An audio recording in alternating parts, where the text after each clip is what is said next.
Okay, well, welcome to Final Draft Editing. I'm going to be looking at one of my friends' works today. It's a little bit different, so it's not necessarily a screenplay. It's not really fiction. It is a email chain done over, just like done over, kind of like as like a short story, but it's all done through email. So yeah, so let's go ahead and get started. The name is called Love in Email. So yeah, let's get going. Hello, Foxy Lady. One of the commenters just commented. Anyways, let's get started. So this is from Margie at AOL to BFD at Yahoo. That sounds weird. Where are you? Benny, another week draws to a close, and I haven't heard from you in over 2 weeks. What's going on? Where are you? You seem to have dropped completely off the map. Maybe you're avoiding me. I don't know. I felt like we had something. That meeting would be the next step. Did I misread it? All I know is after I mentioned it, you disappeared. So where do we stand? Where do I stand with you? That's a wording. I would almost do...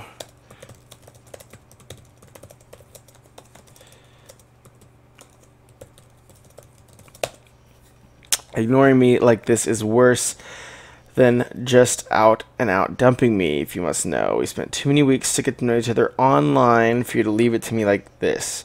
You have me at least a reply, so I will make it easy on you. You don't respond to this email, I'll take it to mean it's over. You will never hear from me again. Stern but fair, my gosh. Yeah, so I think, interesting. So the email thing is tricky. Because I do marketing as a profession, I'm very strict on emails. If this was a marketing email, you would probably want to be a little bit more brief.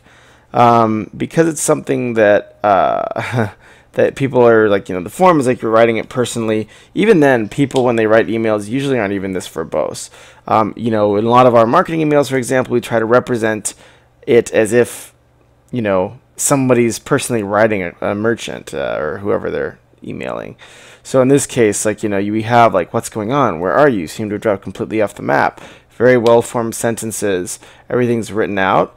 One, that's probably your call there. But I would say, hey, do you want things to be so well-structured? Do you want all the grammar?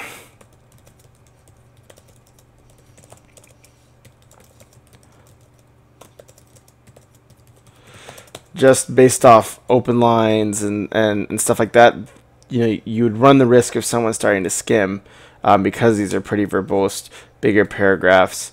So yeah, those are the types of things to say, hey, look, the grammar is like perfect, which is great from the writing standpoint, besides just like a few funny wordings. So, is that how people really write emails? Maybe not. But I think it's personal enough where it's fine. Those are also things where like it's a lot in paragraph. You may want to just say like, hey, I haven't heard from you in 2 weeks. Another week draws to a close is a kind of like a flourish that may not need to be there. I haven't heard from you in 2 weeks. What's going on? Where are you? Obviously you still want to get character across. And I've never worked with fiction besides when you first sent the first draft of this to me. So I haven't really worked with fiction in email form before. I've only worked with emails in their email form, I guess. Only emails for email's sake. So yeah, maybe this is just me missing that. Okay, let's get down to the reply and I'll stop talking. I'm sure our commenter the Fox lady, is probably tired of me just expostulating on it, or if that's even the right word. Okay, dear Margie, was I glad to hear from you? Was I glad to hear from you? I'm Ron Burgundy, and sorry, so very sorry. My sincerest, deepest, honest apologies. I won't offer excuses or explanations, which would only sound like excuses anyways, so I offer apologies. I was having trouble with my email. Messages weren't coming to my mailbox, they were going to the wrong person, or they were coming as spam. Well, one of the three have to have happened.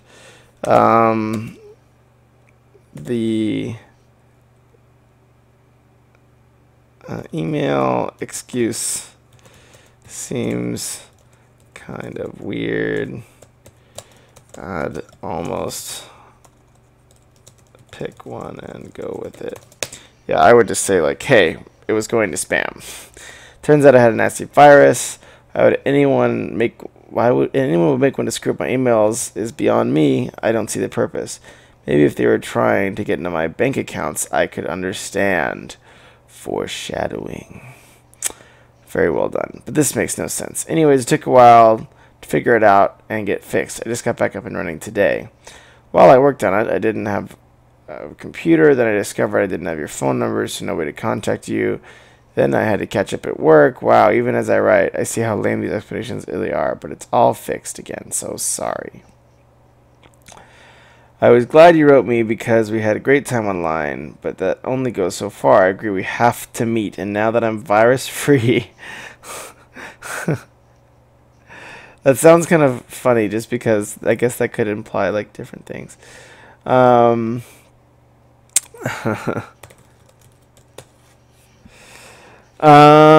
let's pool our resources, do a nice place, make a long weekend of it. Again, I'm sorry for the gap in contacting you. Really should exchange numbers so this doesn't happen again. Cool. So the nice thing is like I like all these emails are ending with a goal / cliffhanger. So the good thing is all these emails have a goal at the end. The first one is she's like, this is it. This is my last one. This one, he's like, hey, I want your phone number. You know, that's really good. That makes me want to see if the goal is met. The other thing I think that's coming up, especially in this email, is it's really verbose, and it's really long. And one of the reasons I can kind of think that there's room to trim this down is because a lot of this stuff is saying the same thing. So like sort of like in a screenplay where if you have a scene that says something that, you know, is pretty much has the same communicative point as another scene, either combine them or remove one. Kind of the same thing. He's just saying, sorry, I had a virus. So there's kind of like 3 paragraphs describing the virus. I think the only one that really matters is the one with the foreshadowing about the bank account. I don't really need to know too much more detail besides that they had my computer in the shop and I couldn't email you. I get the sense that you're going to kind of run into the too long didn't read, like skimming, especially with an email form, because when I read emails, I'm used to skimming them. If you're using that form, you probably have to be really careful about your readers being like, okay, I just treat it like my normal inbox. So yeah, I think that there is some room for trimming because a lot of these paragraphs are saying the same thing.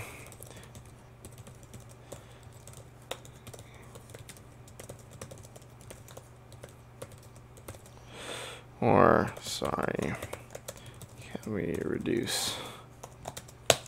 And part of it, I mean, one thing that would be a fun exercise if you really want to like do more stuff in the email form is you can work as a contract. I mean, there's lots of marketing companies that pay people to write emails for them because it's really hard. We even do that. But yeah, that's like a fun way to see actually like, hey, like how do you, I mean, those are more business oriented, but like if you really like the email like the email fiction form is my jam, then that could help. Benny, yikes, that's a weird virus. I've never heard of anything like that before. In all my years of working on computers, there's so many floating around there now. Who can track them all? Still, what could someone possibly get out of messing up your email? It makes no sense. You never know what you may pick from where, from whom. I've got a good virus protection program if you want it. Unfortunately, I won't be able to take it. So maybe you can come here for the day and we'll see where it goes from there.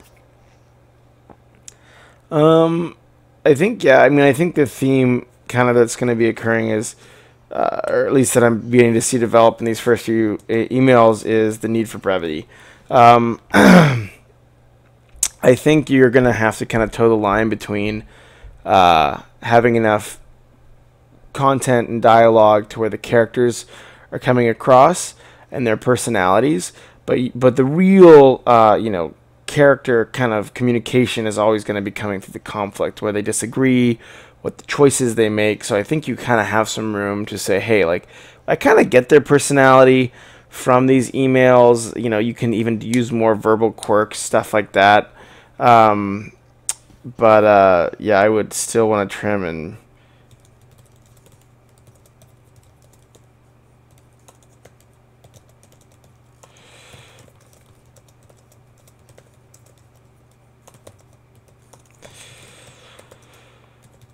what do you think, commenter Fox? Do you agree?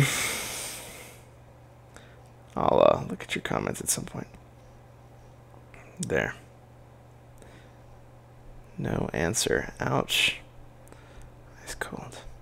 Oh well. No problem about the vacation meetup. I was just throwing out ideas. Get the ball rolling. Maybe do something like that another time. Since your work on the 4th, hoping the day after. As for the virus program, I have a good one now. Keep in touch. Here's the phone number. So this is actually really interesting. So in these most recent emails, we've lost conflicts here. There's no more like, you didn't respond. There's no more like, give me your number. Come on. There's no more kind of that hope. Now we're just scheduling something. And that is hard on drama. And, you know, that's the line you're going to have to toe, right? Because you want these to sound and feel realistic. But if it's just, oh, it's all good. I was going to say, if you had any, like, comments or feedback that, in addition to kind of what we're talking about to the commenter. So, yeah, no worries. So, yeah, so in these last 2 emails, we've lost some of the conflict. He's, you know, keep in touch by email. It's easier. Talk to you soon. There's no, I have a goal. I need this email to sell you on something. I think each of these emails, if you're using this form, from what I can kind of feel when it works in, or like the stronger ones and like kind of the ones that aren't hooking me as hard, it seems to be the ones that I kind of am pulling to the next one are when they have some sort of like, I need you to give me your phone number, or I need blah. Benny, I'd love to take in the fireworks with you somewhere that weekend, but unfortunately I can't. Whole weekend is bad for me. Install new software on several business computer systems. That's the 4th. Then we can go out. Then we work out the bugs. That's the 5th. When they're closed, that's the whole weekend. 11th to 12th looks open. Hope you're okay with that. Thanks for your phone number. I filed it in case I need it, but I'm wearing the email because it's working well for us. I don't want to change it and, you know, jinx something. Plus, the time change will. Then we'll have to play phone tags. Let's stick with email. Hope you're okay with that. Yeah, I mean, same with this. I think that there's not much. It's just they're scheduling something. I think a lot of this could be trimmed or done with much shorter emails. I think what you're trying to do, or what you're doing, is you're getting background. Like, I know she's a software developer or something like that. You know, that could just be like, I can't, pushing code this weekend at the office. You know, and then, you know, you can go on like, you know, having trouble with the boss. He's crazy, but let's do it next weekend. I really want to do this. You know, and then have some sort of like goal. Like, I need, like, I would really like for you to get me something, like, you know, whatever it is. Like, it's a bad example, but like to prove your love, or, you know, those types of things. Like, I want them to be like, that email will not just be like a communication. It will be like a bartering tool where they're trying to get something out of the other person. Margie, boy, it's proving tougher to nail down a meeting with you than I ever thought it would be, but we'll get there. It sounds like you have a plan. Here's the bad news. I have the 18th. Give me a little more time. Let me know which day works for you. The sooner the better. I really want to meet. So see, I'm actually unconsciously skimming over this because it feels like I'm reading email. So here's the bad news. You want to read even longer. Rats, I really want to meet you. Got a work retreat. Yeah, I mean, a lot of this is, you know, like a personal email. Like, a lot of this is filler, or it feels that way. Like, I kind of assume this guy has a job, if you're going to use these types of things, like it has to be really specific. Like I have a work retreat on the beach with my company that does X, like, because those will tell me the characters. Like I know the lady's a coder now because we've talked about that. But this guy doesn't have that type of like specific like work thing. So I know.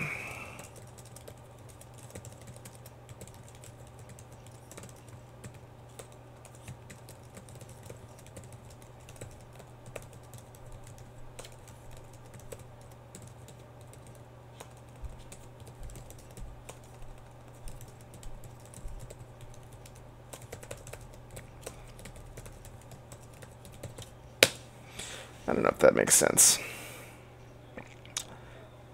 Yes, it is a story in email form. So pretty much, are you pretty up to speed on the story, dear commenter? Because, so yeah, pretty much what happens is these people apparently met online. They've been communicating over email, and they're trying to meet up right now at this stage in the story. So the first one, I thought it had a really good hook where the lady was like, if you don't respond to this email, I'm not going to contact you anymore. Yeah. But then it kind of has become more schedule-y lately, but we'll talk about that soon.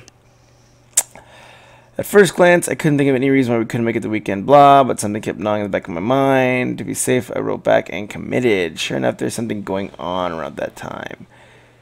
Meeting is the only thing that matters, so the hell with everything else. Knight in shining armor, my cousin marrying that weekend. Yeah, who cares about cousins? Buy a new dress, blah, blah, blah.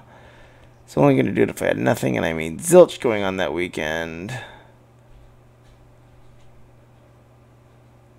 Yeah, okay. So they're scheduling things still.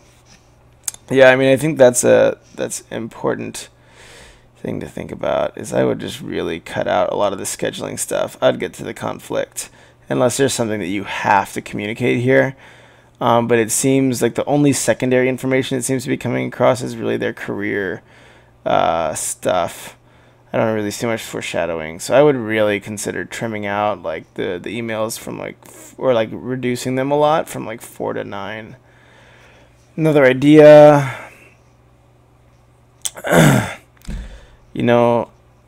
I could be your date for the wedding if you want to go. That way you don't have to be alone. I know being single at a wedding can be a real pain. 2 birds with 1 stone. Let me know.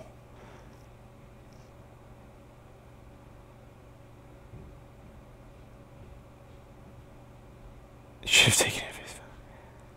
It means nothing to me.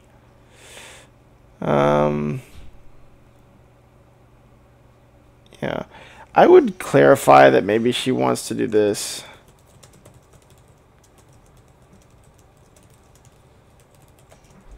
I think you do a good job with the subtext. Like, is that why?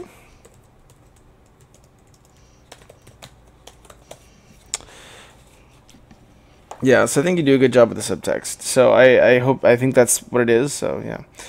Thanks for the offer. It's so sweet of you, but you read way too much into it. It means nothing to me. The only thing that matters to me is meeting you. It's really intense.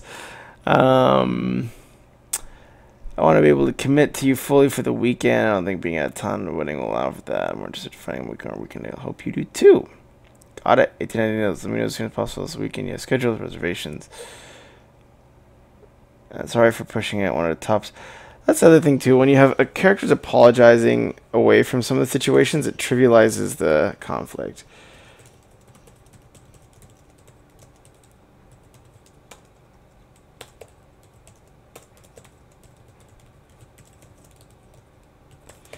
I mean, like, this could have, obviously I think the story is going in a different direction, but this could have been something like, hey, like, she's trying to commit really early and he doesn't want that to happen, and she's like, hey, and then they have, like, a few emails where the underlying conflict is, like, she wants to commit, and he's, like, still, like, figuring things out, whatever. But it's, she says, sorry, it's apologized, and the conflict's just pushed on the table, and we're back to scheduling.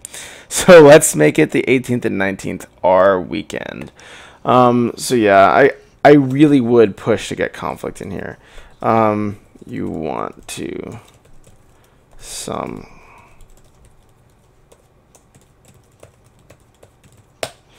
Yeah, I mean, I struggle with this too in my own writing, right? Like, I think that I was reading over something I was working on today, and I was like, oh wow, like I just wrote like 3 or 4 scenes with zero conflict. Like, oh, that's super frustrating. I have to go rewrite those. But yeah, it's important, and usually after I do rewrite them, they're at least improved. They may not be that great afterwards, but they're better than they were before. In my case, at least. My Benny, I locked these dates so it'll truly be our weekend. Calendar countdown is ticking off.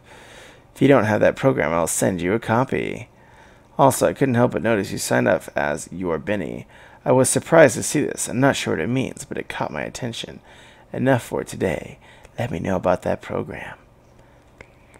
I've never heard of it. Something here from my computer. Yay, I have to admit, it doesn't change anything between us. Your Benny was completely accidental. Sorry, I didn't know this. Yeah, I mean, and that's another thing. Like, the Your Benny was a good conflict moment, right? I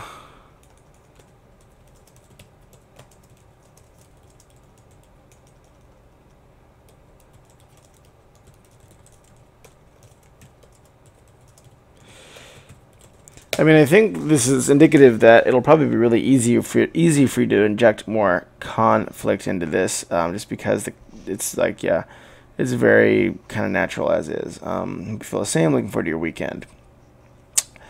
You don't have to have that program. It's just a neat extra. It gives your computer something else to do. Plug in a date in the program, and the counting starts literally. When it gets within 24 hours, it has pop-up reminders of the marked date. Okay, so it's attaching a copy so you can at least try it. It's easy to use. Open it, and the on-screen instructions will tell you what to do with each step. Okay. So again, we do want to really, I would push to get some conflict because if it's just exposition, like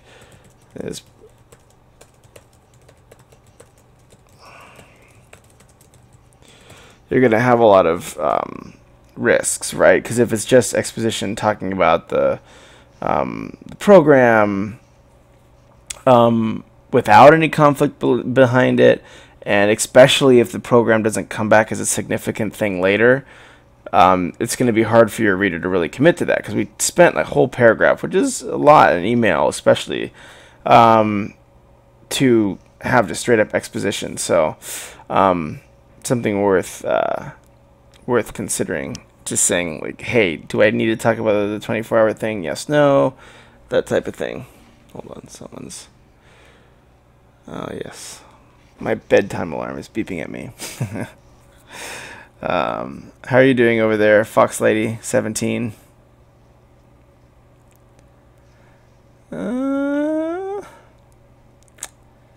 Benny, sorry it took so long to get over to you. We're able to work this weekend. Oh yeah. Sending along my itinerary. Yet another reason why I consider you mine as well. Your Benny. Dear Benny. So glad it's over. Looking over your itinerary, I can pick you up Saturday morning and get you back to the airport Sunday night. Since we'll be communicating more often, here's my phone number. All that's left to do now is watch the countdown and wait for the weekend. So, go to bed. It's okay. It's halfway done, Fox Lady. Yeah, it's all good. It's a different form. I mean, that's what's interesting. So one of the commenters said that it's a little bit hard to kind of get plugged into, which is interesting, because whenever you're experimenting with a new form, it just goes to show how much you need a hook that's like really, really strong, and you need rock solid drama. So I would really, really push to get, and drama is generated through conflict, right? Conflict plus exposition. So like you need to know enough about the characters to care about the conflict. That's the conflict plus exposition.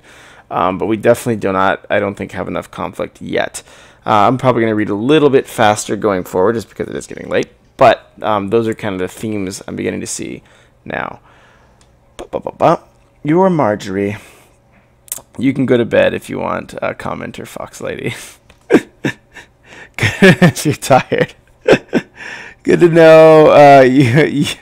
Good to know you got my itinerary. Beginning to wonder. Details it gets closer. Thanks for the phone number. Didn't anyone tell you the watch? Didn't anyone tell you the watch pot never boils? What?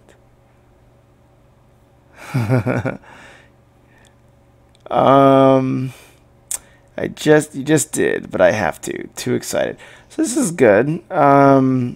This is more along what you see in a real email. Is the one-line emails. That's very common.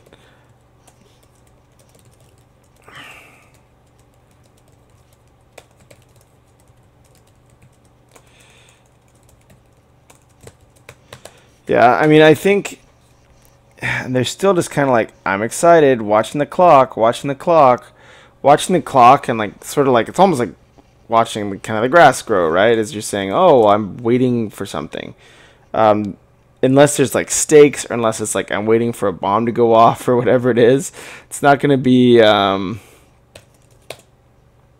It's not going to be super like oh my gosh, this is like you're not going to be holding your breath for it if it's not something that's important. So I would really want to.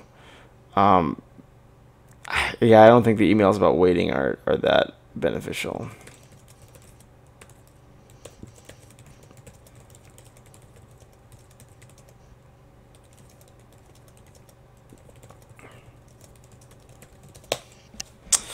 Okay, cruising along. We'll probably go a little bit faster clip here because it is getting late and I have an early morning tomorrow. Then I'll never get there. Take my chances. Ooh. Up to you. Maybe I can take your mind off it. Roses, fragrant red roses. What was being delivered or why? I was stunned when I saw red roses. Thank you so much. They're perfect. Because I'm totally your Marjorie. Thanks for letting me know you got them. Yeah, I'll give you the preview for next weekend. Benny, my Benny.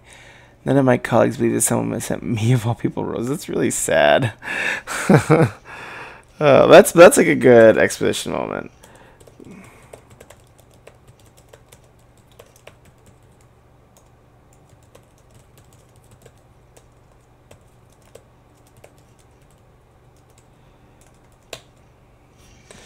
They don't see them, blah, blah, blah. Eat your heart out. That's kind of a weird line. Because they haven't used any kind of, it seems like off tone.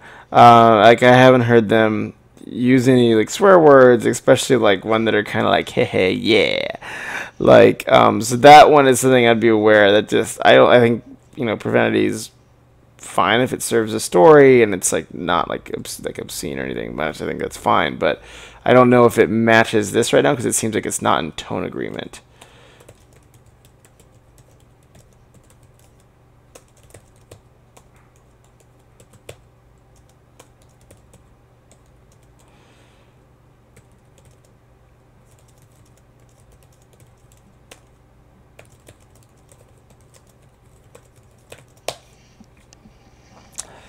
These flowers, Marjorie took the flowers to work.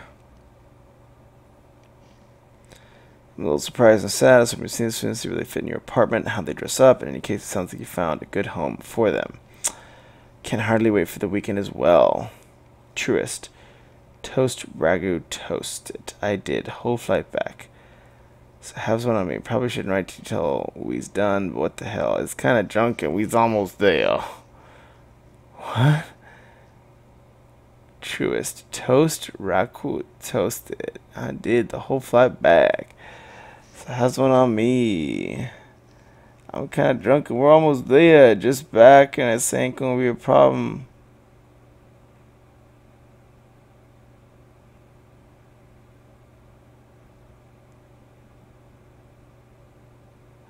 It seems a bit far-fetched.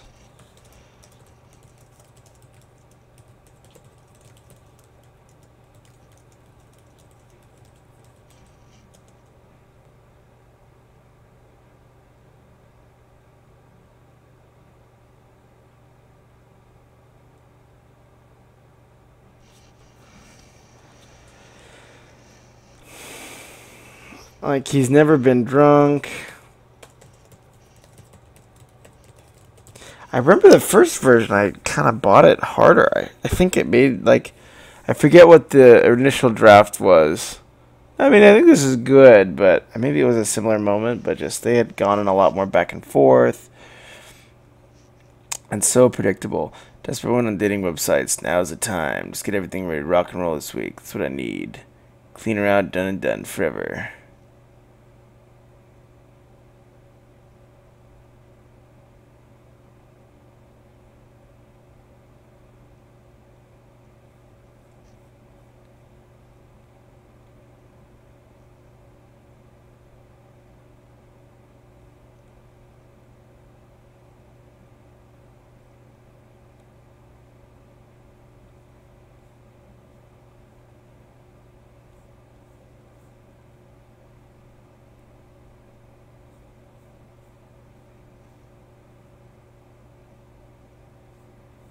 Wait, what?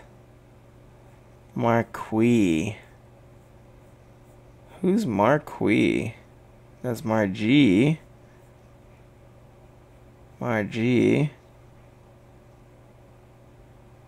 Margie.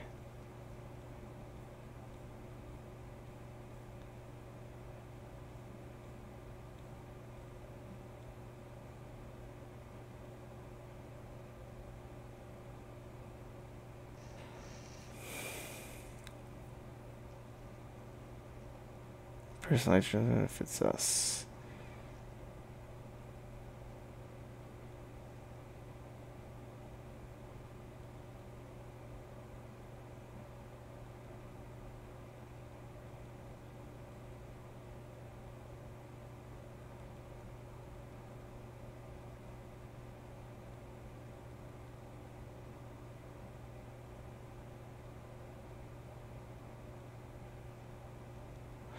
Yeah, so I don't know if she has a keylogger on his computer. That Marquis email, like that mistake, doesn't make like I would think that I would hide the reveal. I mean, you've set up logger before. I think I don't think he needs to accidentally email to the wrong. Yeah, I think, yeah.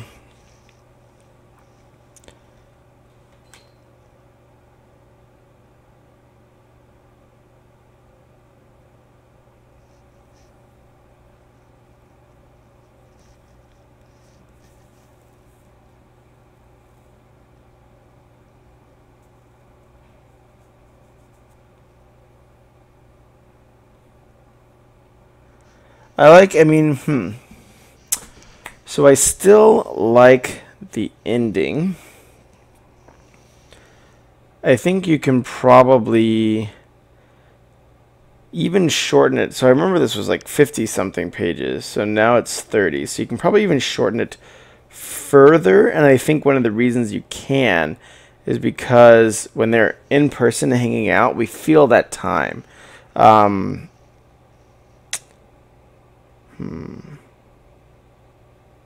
Yeah, it's tricky.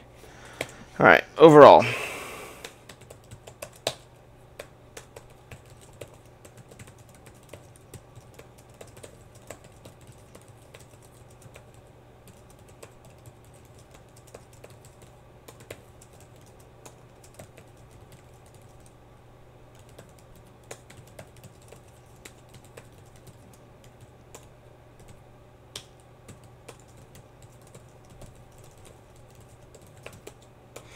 I don't know if that's what you intended, but it looked like it was to her address when he sent the drunken email.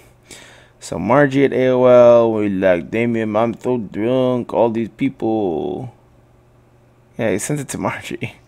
So maybe that's a mistype and she just the keylogger, but who knows. Love the twist at the end. I still love the twist. I think it's great. But I think you probably can be even more efficient getting there. The writing's good. And the characters Pretty clear.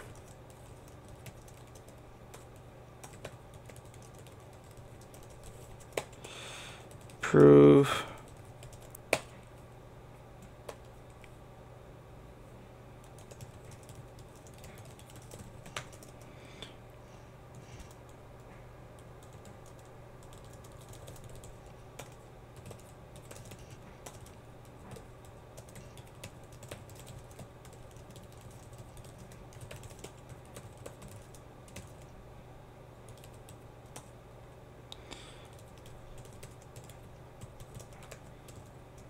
And like, yeah, I think it's okay if the, it talks a lot about the countdown timer, but, I think that should be couched in like another conflict that everyone's focusing on, because like you as a writer want to have everybody looking one way and then sneak the countdown timer in the background, right? And be like, hey, I don't know if I should use your, is this okay?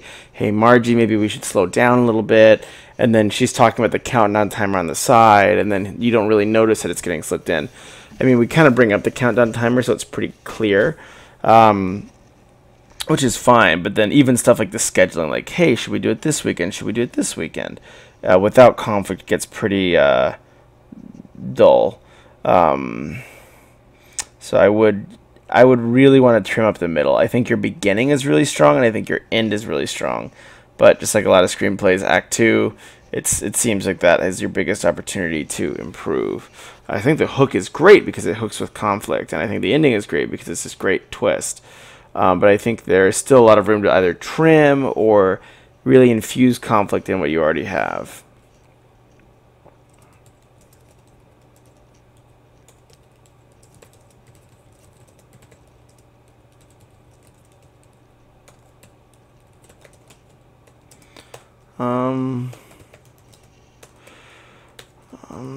Two still.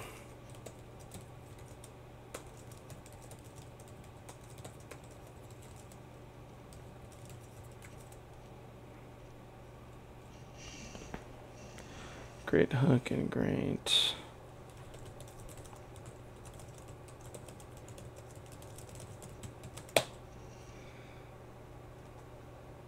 Great. Well, I think I may call it early and crash. Any more commenters? If anybody's watching, I don't know if anybody's on. But yeah, that's the show. So yeah, thanks for watching, and I hope this helps you, Joe, with future drafts. So good luck. I think it's a great story. I'm excited to read more of it in the future if you do future drafts. I think this, the hook in the beginning is great, and then the end is still awesome. But I still think that the middle is always tough in storytelling. So I feel you there. All right, man, take it easy, and thanks for tuning in. If you guys like the show, follow on the bottom.